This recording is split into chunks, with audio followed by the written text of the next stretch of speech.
Hey, welcome.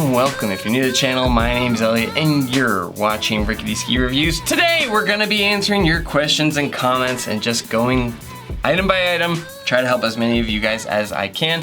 As always, if you want to support the channel, we have affiliate links down below. You can like and subscribe, channel memberships, all that jazz. But of course, let's just jump right into your questions and see how I can help as many of you guys as possible. Now, the first comment comes from someone and I lost their comment. I'll see if I can find it and throw it up here. Basically, it was asking if I had any recommendations for race goggles for kids, like kids in a race program, what goggles I would recommend. And that's a really good question. I wish I could remember the exact phrasing. What would I recommend? Honestly, it just depends on the kid. Depends on the size of their head, depends on what kind of helmet they have. As always, like testing things is a pretty good policy. What goggles do I give my child? I have one kid in the race program, although it's more like free skiing with light racing. I just gave her an old pair of my POC goggles that I wasn't using anymore. And they fit her helmet really well. I guess it depends on the age and everything else. You know, a lot of times with junior products, if you get the helmet and the goggles, they are pretty well like synced up and there won't be any goggle gaps.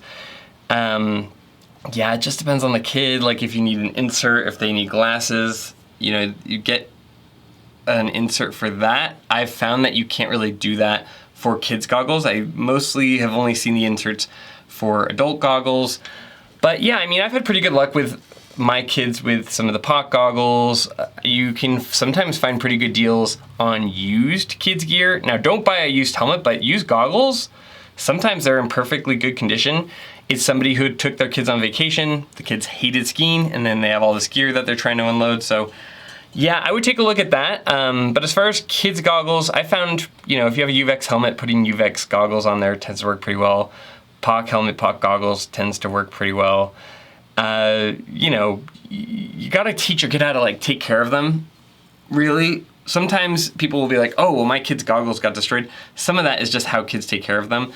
The biggest thing I do is when my kids are done skiing, I take their goggles off myself, I clean it, put it in the bag, and make sure that they just don't have too many points of failure.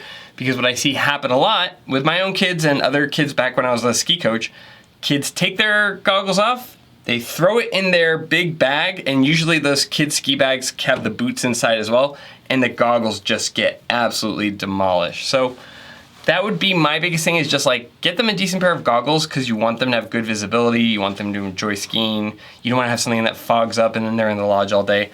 But teach them how to take care of them, and if they're young enough, I would even intervene and like do all of that care yourself.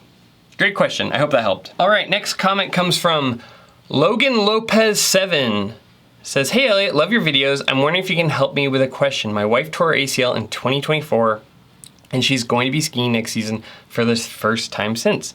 She has the Atomic 93 Mavens and doesn't prefer how stiff they are, would like a more forgiving ski where the turn initiation is easier. I want her to feel as safe and comfortable as she possibly can.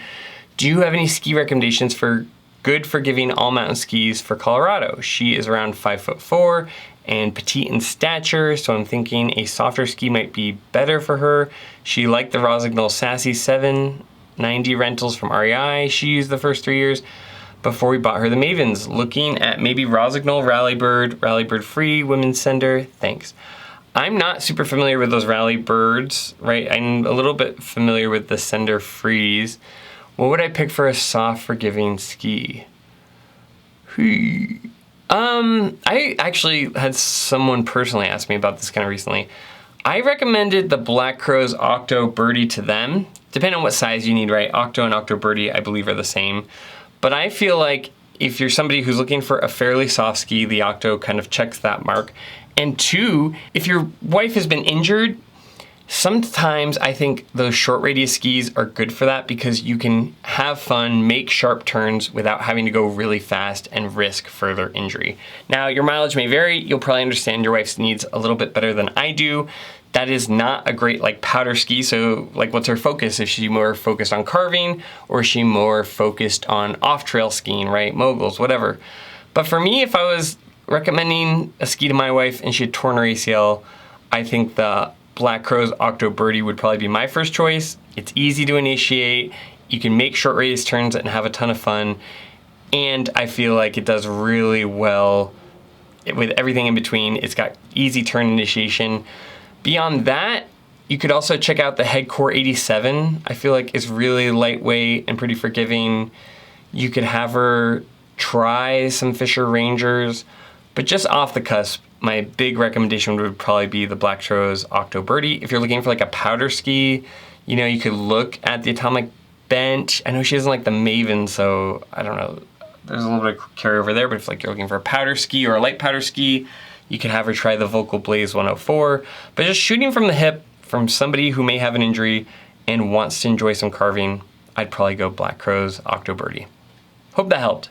All right, next question comes from Red.tx. They say 2 questions. How would you compare, this is on the Blizzard Rustler 10 review, so I'm assuming they're talking the Rustler 10, to the Justis. I normally ski 176 to 178 centimeter, but the 10s are either 174 or 180. Which way would you go? I'm 5'10", 160. Oh, you're right on the cusp. If you're gonna use them off trail, go 170 or go 180, but if you're gonna mostly be on groomed runs at 5'10", I think 174 is perfect for you.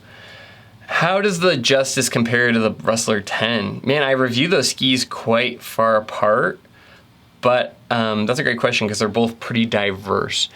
I feel like if your priority is to have a ski that's easy to initiate, that is pretty comfortable in all conditions, that really is gonna give you like a pretty consistent turn and not gonna have like a ton of variety. If you look at like a stat sheet, I would say that, you know, the Rustler 10 is pretty even as far as like its stats across the board. But for a safe bet, what I prefer the Black Crows Justis. The Justis is not as soft as the Rustler 10, but that distinct tip of the ski and the way it kind of hooks up and initiates the turn, I find that to be more rewarding. I also feel like the Black Crows Justis I preferred slightly in the powder, just with that shape and flotation. You know, it just depends on what you prioritize. The Justis is not the most damp ski, right? It's got kind of that poplar wood with the fiberglass top sheet.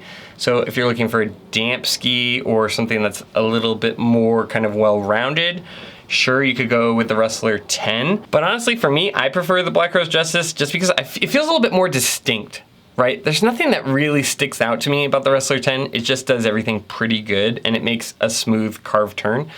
But the Justis is such a distinct shape, and like the way that those tips hook into the turn is so much more rewarding. It makes me kind of just feel good in and out of every turn. So for me, I prefer the Black Crows Justis, but your mileage may vary. And you know, if you've tried the Rustler 10 and really liked it, don't let me yuck your yum. I just feel like the Justis is a little bit more distinct in its character, and I find that like hooking up of that turn a lot more rewarding. But you know, your mileage may vary. But as always, like if you're trying to decide between two, write down a list of characteristics you really care about in a ski, and then watch both reviews. I think that's always kind of the best thing to do, because what you'll do is you'll kind of transpose like, well, Ellie's this, so it must be good at this thing I want. It's like, no, write it down ahead, don't cheat, and then kind of, you know, pick the characteristics that I mentioned that you care about, and then go from there. All right, Jason Taylor, PO5XC says, I got my first pair of skis at a local ski shop, locally owned, not a chain. Skis were only $100 used. Yeah, I mean, times were different. How much was a house back then, huh? I'll probably keep them as backup skis. I'm considering getting something better this year as I'm progressing more. Now, I need something for an early intermediate, thinking Paymaster Keystone. I'm not familiar with Keystone, so that means nothing to me. But okay, looking for a solid all-mountain ski appropriate for an intermediate, doing groomers and occasional bumps. Ideally, I'd like to reach a point of enjoying Bergen Bowl at Keystone next season. Yeah, I mean, the Keystone stuff really means nothing to me. I've never skied at Keystone. But it depends on what your priority is. If you're looking for a really good intermediate carving ski, then I can give you some recommendations. If you're looking, you mentioned the price. If you're looking for like a good value bang for your buck, that's kind of a different ski. So, you know, there's plenty out there. There's so many good all-mountain skis out there. In your intermediate, trying to progress, honestly, I would look at the Elan Ripstick. I've seen some pretty good deals. Get like a Ripstick 96. You can maybe take it off trail. You could also find a pair of like, Headcore 93s. That's probably what I would do. Is that as a safe bet or just like something to compare? Black Crows Octo is pretty nice, but I don't know that an intermediate would appreciate that as much. Intermediate ski. Yeah, Elan Ripstick, Salomon Stance 90 isn't a bad option. Or they have some other widths that I haven't tried. But honestly, I bet you'd really like the Elan Ripstick. I think that's a pretty good suggestion for that. If you're only gonna be doing on trail, like if you don't go off trail at all, but it says that you wanna kind of get into that, then I would maybe be like, maybe try an Atomic Redster or something that's good turn initiation. But honestly, off trail, they would struggle more. So yeah, that'd be my recommendation. Try an Elan Ripstick. I don't think you need the black edition. I'd rather be on the green version just so you can get like shorter turn radiuses and a lighter ski. I would go with that, or then if you're unsure about that, maybe try a Fisher Ranger 90. And if you're looking just like bang for your buck, you're not gonna get the perfect fit for an intermediate, but you can find some pretty good deals on like Salomon QST 92s right now. That's probably not bad as far as like value goes. But yeah, those would be my recommendations. First choice would definitely be like an Elan Ripstick 96. It's got good turn initiation, it carves well, and then it's also got enough width that you won't totally be kind of lost at sea when you go off trail skiing. So anyway, kind of a short video, but I gotta go pick up my kids. Hope you enjoyed. Hope I helped answer some people's questions as far as like picking skis. As always, thanks for being here. Thanks for taking time out of your day to watch my video. Of course, we have affiliate links. You can like and subscribe, all that stuff to help just kind of boost the channel. If you watch one of my videos after you watch this one, that is a really good way of like having YouTube know that the videos I'm making are valuable or useful to skiers. But as always, more than anything, just thanks for being here. Thanks for taking time out of your day to watch my videos and spend time with me in this weird one-way mirror. And as always, I'll see you in the next one. See ya.